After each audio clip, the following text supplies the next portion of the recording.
오늘 하나님께서 우리에게 주신 말씀은 이사야서 5장 18절에서부터 30절 말씀입니다.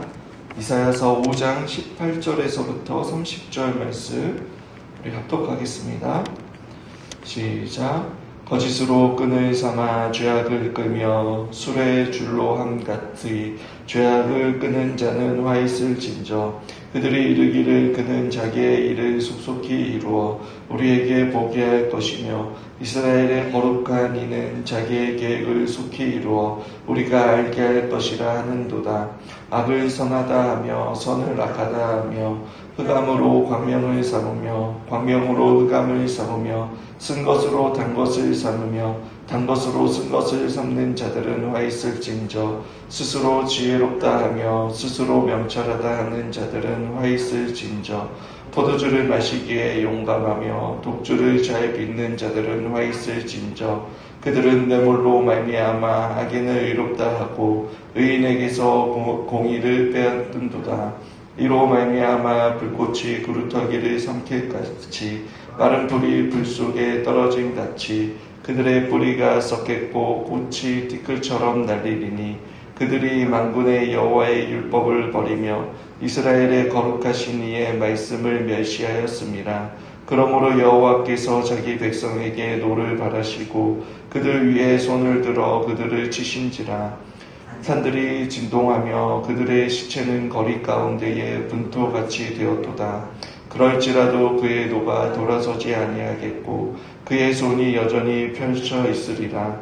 또 그가 가지를 세우고 먼 나라를 불러 땅끝에서부터 자기에게로 오게 하실 것이라. 보라, 그들이 빨리 달려올 것이로되 그 중에 공핍하여 넘어지는 자도 없을 것이며 조는 자나 자는 자도 없을 것이며 그들의 허리띠는 풀리지 아니하며 그들의 들매끈은 끊어지지 아니하며 그들의 화살은 날카롭고 모든 활은 당겨졌으며 그들의 말 발굽은 부싯돌 같고 번거 박히는 회오리 바람 같을 것이며 그들의 부르짖음은 암사자 같을 것이요 그들의 소리짖음은 어린 사자들과 같을 것이라. 그들의 부르짖으며 먹이를 움켜 가져가 버려도 건질 자가 없으리로다. 그 날에 그들이 바다 물결 소리같이 백성을 향하여 부르짖으리니 사람이 그 땅을 바라보면 흑암과 고난이 있고 빛은 구름에 가려서 어두우리라. 아멘. 우리가 하나님과의 관계를 확인하는 방법은 하나님의 말씀에 대한 태도를 보면 알 수 있습니다. 얼마나 자신이 하나님의 말씀을 가까이 하고 또 그 말씀이 삶의 기준이 되어 살아가려고 하는지를 통해 하나님과의 관계를 알 수 있는 것입니다. 하나님의 말씀을 자신의 유리한 대로 사용하면 안 됩니다. 그 말씀을 진지하게 듣지 않으면 하나님과 상관이 없는 자입니다. 하나님은 말씀을 통해 우리에게 위로와 또 용기와 말씀도 주시지만 동시에 심판의 말씀도 주십니다. 그 심판의 말씀에 대해서도 우리는 관심을 갖고 주의를 기울여야 하는 것입니다. 오늘 본문은 어제 본문에 이어서 이스라엘 백성들이 맺은 열매에 대해 기록하고 있습니다. 그들의 열매 맺은 모습이 어떻습니까? 5장에서 화 있을진저라는 그 문구가 총 6번에 걸쳐 나옵니다. 이 표현은 그들이 맺은 열매들이 모두 나쁜 것으로 인해 하나님의 진노하심의 그 표현을 하고 있는 것입니다. 어제 본문에서는 그들이 맺은 나쁜 열매에 대해 첫 번째 화 있을진저의 내용은 7절에서부터 8절의 물질에 대한 탐욕이었습니다. 성경은 탐심이 우상숭배라고 합니다. 물질에 대한 탐욕이 하나님을 부인하고 그들의 일상을 불의로 만들어 버린 것입니다. 두 번째는 술 취함에 대해서 화 있을진저라고 하였습니다. 밤낮없이 술을 마시고 술에 쩌든 인생에 대해 하나님께서는 화 있을진저라고 말씀하십니다. 이는 절제하지 못하고 방탕하게 살아가는 자들을 향한 경고의 말씀이었습니다. 그리고 오늘 본문에서 세 번째에서부터 6번째 화 있을진저에 대해 말씀하고 있습니다. 세 번째로는 12절과 18절, 19절에 모두 종교적인 냉소주의와 또 하나님에 대한 모욕에 대해 화 있을진저라고 말씀을 합니다. 그들은 하나님과 하나님의 일에 무관심한 자들입니다. 18절에 거짓의 끈으로 죄를 단단히 묶여서 끌고 다닌다라고 말하고 있습니다. 이사야가 전한 하나님의 진노와 심판의 메시지를 맞서서 반박하는 자들이 있었습니다. 19절에 의하면 여러분 여호와를 구원의 하나님으로 주장하면서 백성들을 멸망의 자리로 이끄는 자들입니다. 자신들은 하나님의 선택을 받은 백성이기 때문에 이런 일로 하나님께 심판받을 일이 없다는 것입니다. 교묘하게 하나님의 말씀과 섞어서 여러분 그들의 마음에 죄책감이 아닌 평안함을 심어줌으로 멸망의 자리로 이끄는 것입니다. 이들은 수레의 줄을 당기듯 죄악을 끌어당겨 회개할 기회를 빼앗아 버리고 하나님의 징계를 자초하고 있는 것입니다. 멸망을 피하려고 회개하고 애쓰기보다는 멸망에 떨어지기 위해 발부둥치는 것입니다. 그리고 하나님의 영광을 큰 소리로 19절에 보면 훼손하였습니다. 네 번째 화 있을 진저는 거짓말과 왜곡입니다.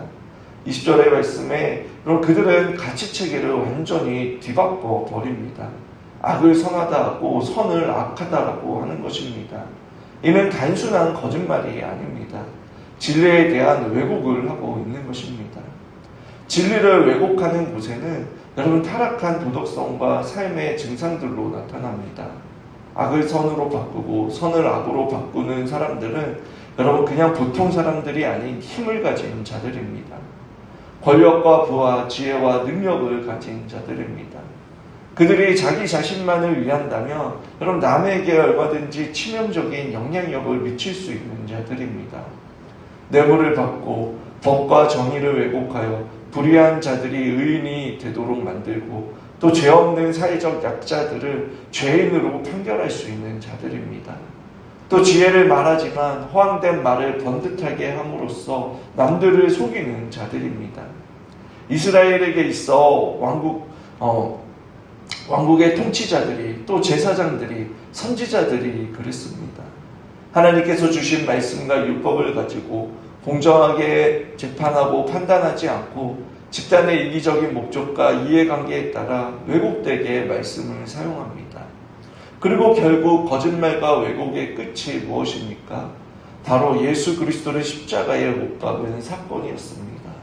거짓과 왜곡으로 가장 불의한 재판을 받으시고 가장 비참하게 돌아가셨습니다. 하지만 그리스도의 죽음으로 불의한 우리를 의롭게 하시는 그 역전의 역사가 십자가를 통해 이루어졌습니다. 다섯 번째 22절에 어리석은 자가 스스로 지혜롭다라고 여기는 착각 속에 맺은 열매에 대해 화가 있을 진저라고 말씀하십니다. 자신이 가진 지식과 경험만으로 모든 일을 파악하고 통제할 수 있다라고 생각하는 자들입니다. 고대 이스라엘에게 있어 지혜자는 자기 분야의 전문 지식과 기술을 가진 자로서 모든 분야에서 나올 수 있고 관료가 될 수 있었습니다.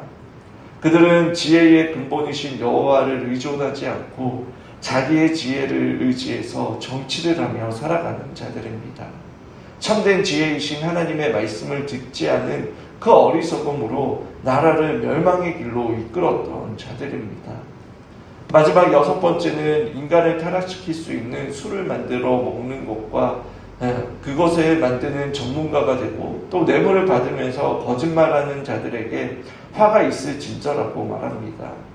여기에서 술을 만드는 전문가는 헛된 분야의 전문가를 말합니다.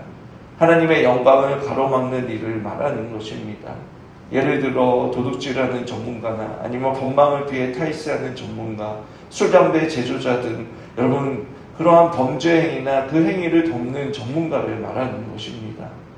또 법기술자가 뇌물을 받고 무고한 자에게 억울한 누명을 씌우고 죄가 있는 사람을 풀어주도록 해주는 것 또한 여러분 이 모든 열매들의 배후에는 돈과 여러분 자기의 사랑이 자리 잡고 있습니다. 이들을 향한 하나님의 응답은 24절에서부터 30절의 말씀에 심판을 말씀하고 있습니다. 그 심판은 보다 적극적으로 하나님의 율법을 버리며 이스라엘의 거룩하신 그 자의 말씀을 없인 여겼기 때문이다라고 25절에 말씀합니다. 그리고 25절에서부터 26절에 하나님의 진노는 결코 가라앉지 않으며 세상 모든 나라를 들어서 자기 백성 이스라엘 백성을 치기로 결정하셨다라고 말씀하고 있습니다. 그런데 문제는 이 죄악 가운데서 이 심판에서 건져낼 자가 없다라는 것입니다. 29절에 그들의 부르짖음은 남사자와 같을 것이요 그들의 소리짖음은 어린 사자들과 같을 것이라. 그들이 부르짖으며 먹이를 움켜 가져가 버려도 건질 자가 없으리로다 라고 말씀합니다.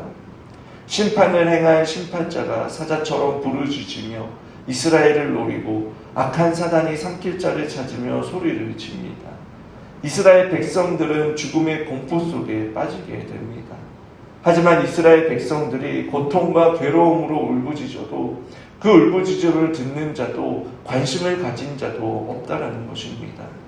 그 고통 속에서 건져낼 구원자가 없습니다. 더 이상 이스라엘에게 희망도 없는 삶, 그저 반복되는 삶, 죽지 못해 사는 삶이 이어질 뿐입니다. 여러분, 이 얼마나 비참하고 괴로운 삶이겠습니까? 죄의 삶이 당장은 달콤하지만 얼마 지나지 않아 우리의 영혼과 심령을 먹어버리고 비참한 삶을 살게 만들어 버리는 것입니다. 그래서 죄는 두렵고 무서운 것입니다. 여러분, 이 무서운 심판의 메시지 앞에 여러분 우리는 절망할 수밖에 없습니다. 왜냐하면 본문에 등장하는 유다의 백성들의 모습이 저와 여러분의 모습이기 때문입니다.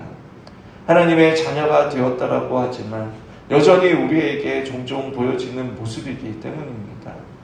하나님의 진노 아래 여러분 마땅히 엎드려져 있는 자들입니다. 그러나 하나님의 심판의 손이 여러분 유다를 향해 펴져 있는 것처럼 저와 여러분에게는 그렇지만 하나님의 은혜의 손길이 펼쳐져 있습니다.